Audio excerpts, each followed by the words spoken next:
నమస్తే, welcome to our channel. నేను సిరి.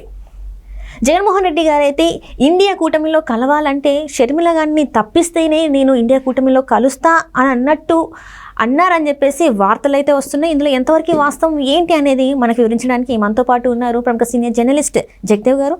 నమస్కారం సార్. నమస్కారం సార్. ఇప్పుడు చూస్తుంటే జగన్మోహన్ రెడ్డి గారు అంటే రెండు పడవల మీద కాళ్ళు వేసారేమో అని అనిపిస్తుంది. ఒక సైడ్ చూస్తుంటేనేమో అక్కడ రాజ్యసభలో బీజేపీకి మేము అండగా ఉంటాము, సపోర్ట్ చేస్తామని, అండ్ ఇక్కడికి వస్తేనేమో విజయసాయిరెడ్డి గారు ప్రతిపక్షానికి స్పీకర్ హోదా ఇవ్వాలని చెప్పేసి మాట్లాడారు. అంటే ప్రతిపక్షం అంటే ఇండియా కూటమి.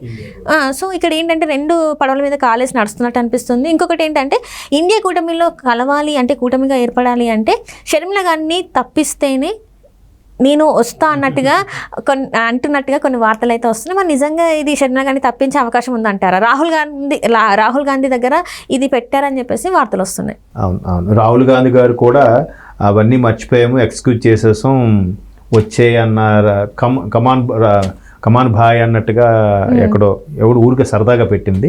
తర్వాత ఈయన కూడా కాంగ్రెస్ని నేను క్షమించేశాను అని జగన్మోహన్ రెడ్డి గారు ఎక్కడో స్టేట్మెంట్ ఇచ్చినట్టు కూడా ఆల్రెడీ సోషల్ మీడియాలో వైరల్ అవుతుంది సరదాగా. అయితే దీనికి ఒక్కసారి మనం ఒక 6-7 నెలలకి బ్యాక్ వెళ్తే ప్రస్తుత అనకాపల్లి ఎంపీ సీఎం రమేష్ గారు ఒక స్టేట్మెంట్ ఇచ్చారు.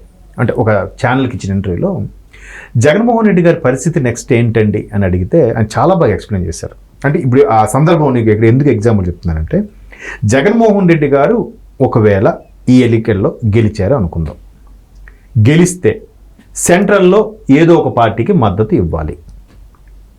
ఇస్తే కదా రాష్ట్రానికి కావాల్సిన నిధులు కానీ, నెక్స్ట్ తదుపరి పరిపాలన కానీ, సయోధ్య కానీ, లేదంటే రాష్ట్రానికి కావాల్సిన నిధులను రప్పించుకోవడంలో కానీ, లేదా బడ్జెట్లో కేటాయించుకోవడం కానీ, లేదంటే జీతాలు ఇవ్వడానికి సరిపోకపోతే నిర్మలా సీతారామన్ గారి దగ్గరికి వెళ్ళి, లేదా ఫైనాన్షియల్ మినిస్టర్ దగ్గరికి వెళ్ళి, ఆర్బీఐ దగ్గరికి వెళ్ళి అప్పు తెచ్చుకోవడానికి కానీ, ఏదో ఒక సెంటర్లో ఒక పార్టీతో, పెద్ద పార్టీతో, either BJP or Congress or NDA or India కూటమి, ఎవరితో ఒకరితో సఖ్యతగా ఉండాలి కదా, ఉంటే కదా ఈయన నడపగలడు, లేకపోతే ప్రశ్నార్థకమే కదా అని అన్నాడు. ఆయన అప్పుడు అన్నది ఏం పాయింట్ పెట్టాడు ఆయన అన్నాను. ఎందుకు అనుకున్నానంటే, ఇప్పుడు ఈయన కాంగ్రెస్తో విభేదించి బయటకు వచ్చే పార్టీ పెట్టాడు, కాంగ్రెస్తో బద్ధశత్రువు అన్నట్టుగా ఉంది కదా, కాంగ్రెస్కి ఎట్టి పరిస్థితుల్లో వెళ్ళాడు. పోనీ ఎన్డీఏ బీజేపీతో ఫేవర్గా ఉన్నాడు, గత 5 ఏళ్ళు బీజేపీని కాపాడని కాదు బీజేపీ సయోధ్యం అనుకుంటే, ఈసారి బీజేపీ ఎన్డీఏ కూటమిలోకి జనసేన టీడీపీ కలిపి వెళ్ళారు. ఎంత పవర్ఫుల్గా అంటే, చంద్రబాబు గారు ఎప్పుడూ బయటికి స్టేట్మెంట్ ఇవ్వని వ్యక్తి కూటమితో కలిసిన తర్వాత బయటకు వచ్చి ఈసారి చాలా గట్టిగా ఒప్పందం చేసుకున్నామని కూడా స్టేట్మెంట్ ఇచ్చారు. దానికి బెస్ట్ ఎగ్జాంపులే నిన్న అమరావతికి శాంక్షన్ చేసిన నిధి 15,000 కోట్లు కదా. ఆయన అంత ఆషామాషిగా కాంప్రమైజ్ అవడేశారు. ఎందుకు? విభేదించి బయటకు వచ్చాడు. ఆంధ్రప్రదేశ్కి ఏ స్పెషల్ స్టేటస్ ఇవ్వలేదు, ప్యాకేజీలను ఇవ్వండి, అవి ఇవ్వలేదు మీరు, అందుకు విభేదించి వచ్చేసాడు. మరి ఈ జగన్మోహన్ రెడ్డి గారు ఏమన్నాడు, మనకు 25కి 25 సీట్లు ఇప్పించండి, మెడలు వంచి తెస్తామన్నారు. ఈ 5 ఏళ్ళు సైలెంట్గా ఊరుకున్నాడు ఆయన. ఏమీ లేదు, అభివృద్ధి లేదు, మెడలు వంచడం లేదు, ఢిల్లీ వెళ్ళడం ఏమీ లేదు, కేవలం పథకాలు, అక్కడ నొక్కుడు ఇక్కడ నొక్కుడు అన్నట్టుగా అందరూ అంటున్నారు. మరి ఎంత వాస్తవం, ఇంకా ఏం నొక్కారు ఎంత నొక్కారు అనేది మాత్రం తెలియదు, ఇంకా అది పక్కన పెట్టండి. అయితే ఇప్పుడు ఆయన సీఎం రమేష్ గారు అన్నట్టు కాంగ్రెస్తో వెళ్తారా, బీజేపీ వెళ్ళడానికి కూటమిలో ఉన్నాయి కాబట్టి అటు కాంగ్రెస్ విభేదించి వచ్చారు కూడా కాంగ్రెస్కి వెళ్ళరు, ఎట్లా మరి పరిపాలన చేస్తారు? ఇప్పుడు కూడా మీరు అన్నట్టు ఎన్డీఏ పోనీ ఏదో ఫేవర్గా ఉందంటే ఛాన్సే లేదు. నిన్న ధర్నాకి వెళ్ళినప్పుడు కూడా ఒక్కరిని కూడా కలవడానికి అపాయింట్మెంట్ అడిగితే ఎవరు అపాయింట్మెంట్ ఇవ్వలేదట. మరోవైపు విజయసాయిరెడ్డి లాంటి వ్యక్తులు కాంగ్రెస్కి ప్రతిపక్షంకి స్పీకర్ ఇస్తే బాగుంటుంది అన్నట్టుగా చెప్పారన్నారు. సో మరోవైపు ఈయన ధర్నా చేసినప్పుడు కూడా ఇండియా కూటమిలో ఉండే కొంతమంది ఎంపీ అభ్యర్థులు వచ్చి కలిసి వెళ్ళారు. అటు తృణమూల్ కాంగ్రెస్ అవ్వచ్చు, శివసేన అవ్వచ్చు, ఇక్కడ డిఎంకే నుంచి అవ్వచ్చు, అఖిలేష్ గారు అయినా అవ్వచ్చు, వీళ్ళందరూ వెళ్ళి కలిసారా, మద్దతు ఇచ్చారా? అంటే ఇండియా కూటమిలో ఉండే సభ్యులకి, ఎన్డీఏ కాదు ఇండియా కూటమిలో ఉండే సభ్యులకి మద్దతు తెలిపారంటే ఇండియా కూటమి సభ్యులకు దగ్గరగా ఉన్నారు. అఖిలేష్ గారి ద్వారా రాహుల్ గాంధీతో మంతనాలు జరుగుతున్నారన్న వార్తలు కూడా మొన్న చూశాను, ఢిల్లీ వెళ్ళక ముందే సోషల్ మీడియాలో ఆ న్యూస్లో. మరి మొత్తం ఇలాంటి పరిస్థితుల్లో ఈయన ఎవరితో వెళ్తారు? ఖచ్చితంగా ఇండియా కూటమితోనే వెళ్లాల్సిన పరిస్థితి అని కనబడుతుంది. ఎందుకంటే వీళ్ళందరూ మద్దతు ఇచ్చారు కాబట్టి వీళ్ళు కూడా అట్లా ఆగుతున్నట్టుంది. అయితే ఇండియా కూటమిలోకి వెళ్ళాలంటే కాంగ్రెస్లో విలీనం చేయాలా?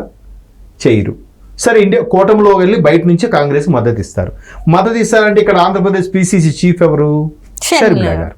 షర్మిలా గారు అనుమతి లేకుండా కాంగ్రెస్ అధిష్టాన నిర్ణయం తీసుకుంటుందా ప్రశ్నార్థకమే. తీసుకోవచ్చు, లేదు షర్మిలా గారికి మేము పెట్టాం, ఆమె పర్మిషన్ మేము తీసుకున్నది ఏంటని చెప్పి కూడా ఇక్కడ గ్రీన్ సిగ్నల్ ఇచ్చివచ్చు జగన్మోహన్. అంటే ఇక్కడ చూస్తుంటే సార్ ఇప్పుడు వరకు చూసుకుంటే మొన్న ఈ 5 years లో చూసుకుంటే కాంగ్రెస్ పడిపోయింది, మనం చూసాం. అంటే 10 years నుంచి చూస్తే, రాష్ట్రం విడిపోయినప్పటి నుంచి చూస్తే అసలు కాంగ్రెస్ లేదు. అలాంటి పరిస్థితుల్లో షర్మిల గారు వచ్చిన తర్వాత ఎంతో కొంత జవసత్వాలు అనేవి రావడం జరిగింది. మళ్ళీ ఇప్పుడు ఇట్లా అంటే వాళ్ళు కొంచెం ఎదిగిన తర్వాత షర్మిల గారిని పక్కన పెట్టడం ఎంతవరకు కరెక్ట్ అంటారు? అందుకే కదా ఇప్పుడు వాళ్ళు నిర్ణయం తీసుకుంటారు అనుకుందాం, షర్మిలా గారికి అడగకుండా నిర్ణయం తీసుకున్నారు అనుకుందాం. ఇప్పుడు అది కాంగ్రెస్ అధిష్టానం ఏం చెప్తుంది? అయితే షర్మిలా గారికి అని చెప్తుంది, జగన్మోహన్ రెడ్డి గారు మీరు షర్మిలా గారితో కలిసి పనిచేయాలని చెప్తుంది. అప్పుడు నువ్వు అనగలరా? షర్మిలా గారు మీరు జగన్మోహన్ రెడ్డి గారితో కలిసి పనిచేయాలని అంటారు. మళ్ళీ ఇంత విమర్శలు తీవ్ర స్థాయిలో అయినప్పుడు కలిసి పనిచేస్తారా చేయరా? చేస్తే చేయొచ్చు, రాజకీయం కదా. మీరిద్దరూ రాజశేఖర రెడ్డి బిడ్డలే అని ఇద్దరికి పిలిచి కూర్చోబెట్టారు అనుకోండి, సోనియా గాంధీ గారు కానీ రాహుల్ గాంధీ గారు కానీ, అయిపోయింది. అంటే ఇప్పుడు ఇంతగానం మాట్లాడారు కదా, షర్మిల గారు మాట్లాడారు కదా.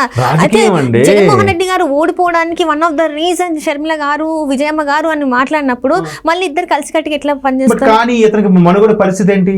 వైసీపీ మనుగడ పరిస్థితి ఏంటి? నెక్స్ట్ 2029 వరకు పార్టీ ఉంటుందా అంటే ప్రశ్నార్థకమే. చాలా మంది అలాగే అంటున్నారు. నెక్స్ట్ 5 ఏళ్లలో జగన్మోహన్ రెడ్డి గారి పార్టీ పరిస్థితి ఏంటి?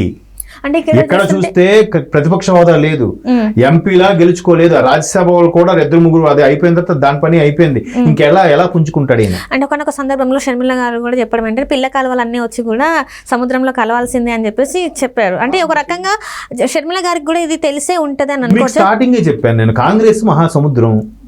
కాంగ్రెస్కి ఏంటంటే ఒక రాష్ట్రం పోయిన ఇంకో రాష్ట్రంలో పార్టీ అయినా ఉంటుంది, లేదా సెంట్రల్ లెవెల్లో ఒక హోదా ఉంటుంది. ఒక ప్రతిపక్ష నేతగా ఆ దేశమంతా తెలిసిన వ్యక్తిగా రాహుల్ గాంధీ గారికి కాంగ్రెస్కి ఆ స్టేచర్ ఉంది. స్వతంత్రం నుంచి ఉన్నప్పుడు పార్టీగానో లేదా కొంత అభిమానం ఉంటుంది కదా, ఉంది. మరి వీళ్ళ పరిస్థితి ఏంటి? ఈ చిన్న పార్టీల పరిస్థితి ఏంటి? చిన్న పార్టీల్లో నిలదొక్కున్న పార్టీ అంటే ఒక టీడీపీయే. టీడీపీకి ఎన్ని హార్డిల్స్ వచ్చినా అది అలాగే నిలబడింది. 40 ఏళ్ళకి ఎస్టాబ్లిష్ అయిపోయింది టీడీపీ అనేది. మరి మిగతా నిన్న మొన్న వచ్చిన ఈ పరిస్థితి ఏంటి? ఎన్నో పార్టీలు వచ్చాయి, మళ్ళీ కాంగ్రెస్లో కలిసిపోయాయి, కొన్ని పార్టీలు బీజేపీలో కలిసిపోయాయి, కొన్ని మెయింటైన్ చేయలేక జెండా ఎత్తేసారు. ఎట్లా మరి? దన్ను ఏది లేనప్పుడు పైకి ఇతని మీద బోల్డ్ కేసులు ఉన్నాయి, ఇప్పుడు ఏ కేసు తిరగదోడుతారో తెలియదు. ఇటువంటి పరిస్థితుల్లో ఖచ్చితంగా కేంద్రంలో ఒక పార్టీ సపోర్ట్ ఉంటే కానీ పార్టీ మనుగడ, వాళ్ళ వ్యక్తిగత మనుగడ కూడా ఉపయోగపడుతుంది. వ్యక్తిగత మనుగడ కూడా ఉపయోగపడాలంటే ఖచ్చితంగా సెంట్రల్లో ఒక పార్టీ సపోర్ట్ అవసరం. లాబింగ్ కోసం అనుకోండి, లేదా ఇతర కారణాల కోసం అనుకోండి. అంటే ఇప్పుడు ఒకవేళ కాంగ్రెస్తోని వెళ్ళారా అనుకోండి, మరి ఈయన మీద ఉన్న కేసులన్నీ అంటే ఇప్పుడు బెయిల్ మీదనే ఉన్నారు, మరి ఇంకా బెయిల్ని కాంగ్రెస్ వాళ్ళు పెట్టించారని కూడా అంటున్నారు. బట్ కేసులు ఉంటాయి, మళ్ళీ ఏదో కొత్త సెంట్రల్లో ఉండే పార్టీ కాబట్టి ఏదో ఒకటి చేసి డ్రాగ్ చేయడం ఏదో చేస్తే చేయొచ్చు. చాలామంది మనం అనుకుంటుంటాం, కానీ మీరు సామాన్యులు ఊర్లలో మాట్లాడుకున్నారు చూడండి, చెట్టు కింద కూర్చొని మాట్లాడతారు, అరే మనమే పిచ్చోళం రా, వాళ్ళు ఒకటే రా అని అంటుంటారు. ఎప్పుడైనా అర్థం చేశారు? అది రాజకీయం అవ్వచ్చు, హీరో ఫ్యాన్స్ గురించి అవ్వచ్చు. ఫ్యాన్స్ కూడా కొట్టుకుంటూ ఉంటే చూడమని, రే మీరెందుకురా కొట్టుకుంటారు, హీరో ఫ్రెండ్స్గా వాళ్ళు బాగానే ఉంటారా అని. అలాగే ఇక్కడ కూడా ఏదైనా జరగచ్చు. కాబట్టి ఏదో ఒక దన్ను ఉంటే ఇది వేరు కదా. అలా దన్ను లేకుండా, ఒక హోదా లేకుండా ఉంటే ఎంత డబ్బున్నా ఆయన గతంలో చూశాడు. డబ్బు కాదు, పరపతి కావాలి ఇక్కడ. అందుకే కదా ఆయన పట్టుబడి సీఎం కూడా అయింది గత 5 ఏళ్ళు. సో కాబట్టి ఇంకోటి ఏంటంటే రాజకీయాల్లో ఏదైనా జరగచ్చమ్మా. భారతదేశంలో కొన్ని విషయాలకి లొంగని వ్యక్తి అంటూ లేడు. చూద్దాం.